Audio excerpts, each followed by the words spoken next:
प्रभात कक्षा 1 यह आपकी हिंदी प्रथम की पुस्तक है। आज हम इस पुस्तक में पाठ नंबर 6 पढ़ेंगे।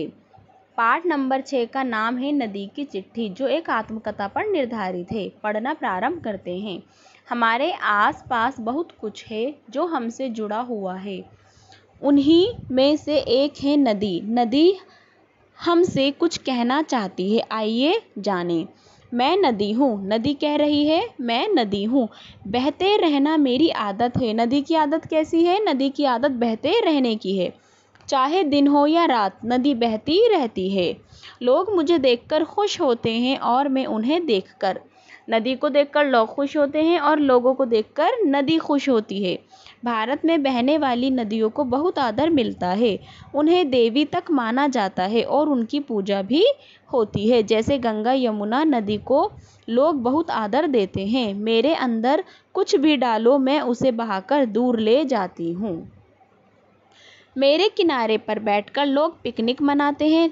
पिकनिक मनाना सबसे ज़्यादा कहाँ अच्छा लगता है? नदी के किनारे पर जाकर लोग पिकनिक मनाते हैं और बहुत अच्छा लगता है। लोग बहुत आनंद भी लेते हैं, नहाते हैं। मेरे भीतर नौका भी चलाते हैं। मेरी लहरों से खेलते हुए उन्हें नौका में सवारी करना बहुत भाता है। मुझे भी नौका चालन से गुदगुदी सी होती है। रात को जब चांद चमकता है तो उसकी परछाई मेरे भीतर डोलती है। तारे भी झिलमिल करते हुए उसके साथ दिखाई देते हैं। तब मैं बहुत सुंदर लगती हूँ। मुझे अपने पर गर्व होता है। किसको गर्व होता है? नदी को। किस बात का? अपनी सुंदरता का। जब उसमें चांद की परछाई और तारे रात को नजर आते हैं। कुछ स्थानों पर खेती के लिए भी मेरा पानी उपयोग में लाया जाता है। यह भी एक सेवा कार्य है। मेरे पानी से अन्न उपजे और बच्चे उसे खाएं तो मेरा मन खुश ही होगा ना। पर कुछ लोग मेरी शराफत का गलत अर्थ लगाते हैं और मेरे भीतर कूड़ा करकट आदि बहाते हैं। तब मुझे बड़ा कष्ट होता है। नदी को कब कष्ट होता है? जब लोग नदी के भीतर कूड़ा करकट गंदगी बहाते हैं, डालते हैं। मेरे स्वच्छ जल तब धुंधला और बदसूरत हो जाता है।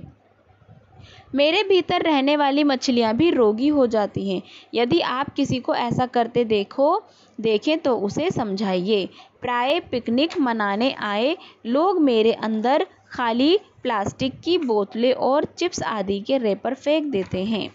यह सब गलत है। आशा है आप तो ऐसा नहीं करते होंगे। बच्चों, आप ऐसा तो नहीं करते हो कि पिकनिक मनाने नदी के किनारे जाओ और वहाँ पर जो भी आपने यूज़ किया है, बोतल्स, चिप्स के रैपर, आपने वो सारे नदी के पानी में डाले हों। कुछ त्योहारों पर शाम के समय स्त्रियां या अन्य भक्तजन मेरे भीतर जलते दिए बहाते हैं। इससे मेरा सारा पानी जगमगा उठता है। तब तो मैं बिल्कुल दुल्हन के समान लगती हूँ। मैं हमेशा साफ, सुंदर और उपयोगी बने रहना चाहती हूँ। आशा है कि आप मेरी यह इच्छा पूरी करने में सहयोग देंगे। इस प्रकार यह पाठ आपका पूरा हुआ।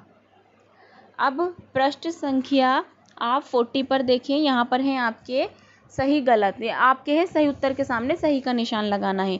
नदी की आदत है गाते रहना, बहते रहना। बहते रहना के सामने आपको टिक लगाना है। कुछ लोग गलत अर्थ लगाते हैं नदी की। शराफत का, लहरों का, शराफत का।